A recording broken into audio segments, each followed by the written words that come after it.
ഒരു സാധാരണക്കാരൻ്റെ ദൈനംദിന ജീവിതത്തിൽ കെ.എസ്.ആർ.ടി.സിക്ക് എത്രത്തോളം സ്ഥാനവും സ്വാധീനവുമുണ്ട് എന്ന് നിങ്ങൾ എപ്പോഴെങ്കിലും ചിന്തിച്ചിട്ടുണ്ടോ? ഒരു സാധാരണ യാത്രയ്ക്കായി ആനവണ്ടിയോളം ആശ്രയിക്കുന്ന മറ്റേത് ഗതാഗത സംവിധാനമുണ്ട് ഇന്ന് കേരളത്തിൽ? ഉണ്ടാവില്ല.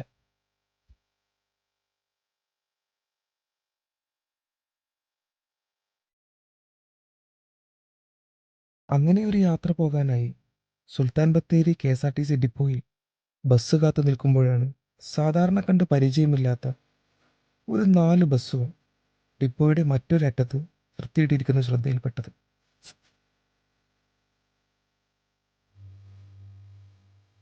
ആ ബസ്സുകൾക്ക് അടിമുടി മാറ്റമുണ്ടായിരുന്നു.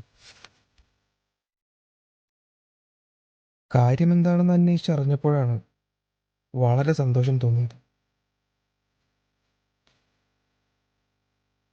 യാത്രക്കാർക്ക് കുറഞ്ഞ ചിലവിൽ എല്ലാ സൗകര്യത്തോടും കൂടി രാത്രിയിൽ താമസിക്കുന്നതിന് വേണ്ടി ഒരുക്കിയിട്ടുള്ള കെ.എസ്.ആർ.ടി.സിയുടെ പുതിയ ഒരു സംരംഭമാണത്.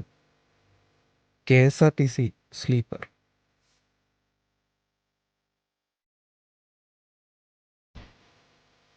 നമസ്കാരം, ഞാൻ വർഗീസ്.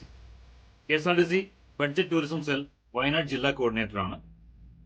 കെ.എസ്.ആർ.ടി.സിയുടെ ബഹുമാനപ്പെട്ട CMD ശ്രീ ബിജു പ്രഭാകർ IAS അവർ കെ.എസ്.ആർ.ടി.സിയുടെ ടിക്കറ്റേതര വരുമാനം വർദ്ധിപ്പിക്കുക എന്ന ലക്ഷ്യത്തോടു കൂടി ആരംഭിച്ച ബഡ്ജറ്റ് ടൂറിസം സെൽ ആണ് സുൽത്താൻ ബത്തേരിയിൽ യാത്രക്കാർക്കായിട്ട് താമസ സൗകര്യം ഒരുക്കിയിരിക്കുന്നത്. കെ.എസ്.ആർ.ടി.സിയുടെ ബസ്സുകളിൽ സ്ലീപ്പർ ബസ്സുകളാക്കി മാറ്റി ഡോർമെറ്ററികളും ഫാമിലി റൂമുകളുമാണ് ഇവിടെ ഒരുക്കിയിരിക്കുന്നത്. രണ്ടും AC ആണ്. ഡോർമെറ്ററികളിൽ 160 രൂപ ചെലവാക്കി ഒരാൾക്ക് താമസിക്കാം. ഒരു ബസ്സിൽ 16 ഡോർമെറ്ററികളുണ്ട്. ഒരു ഫാമിലി റൂമിന് 890 രൂപയാണ് ചാർജ് ചെയ്യുന്നത്. 2 അഡൽറ്റിനും 2 കിഡിനും അല്ലെങ്കിൽ 3 അഡൽറ്റിനും വളരെ സുഖമായിട്ട് താമസിക്കാം. ചുരുങ്ങിയ ചെലവിൽ അത്യാധുനിക സംവിധാനങ്ങളുള്ള AC റൂമുകളാണ് ഇവിടെ ഒരുക്കിയിരിക്കുന്നത്.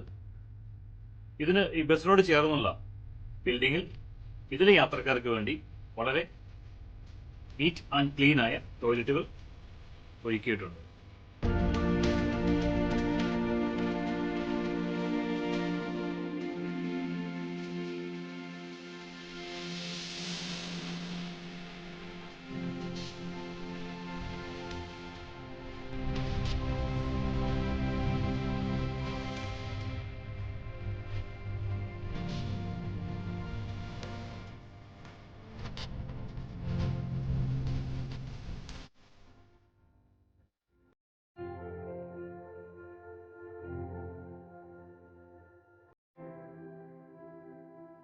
മൊത്തത്തിൽ 4 ബസ്സുകളിലാണ് ഈ സംവിധാനം ഒരുക്കിയിട്ടുള്ളത്.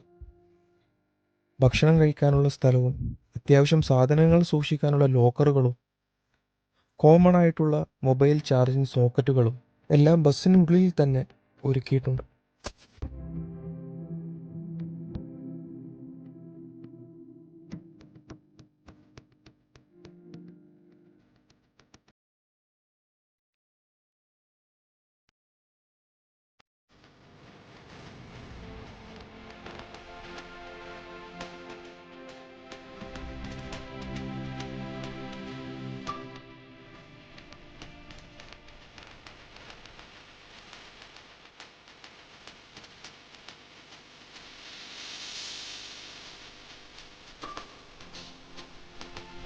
നമ്മുടെ ഈ വീഡിയോ കാണുന്നവരിൽ ഒരുപക്ഷെ ചിലരെങ്കിലും ഇത് നേരത്തെ അറിഞ്ഞിരിക്കും.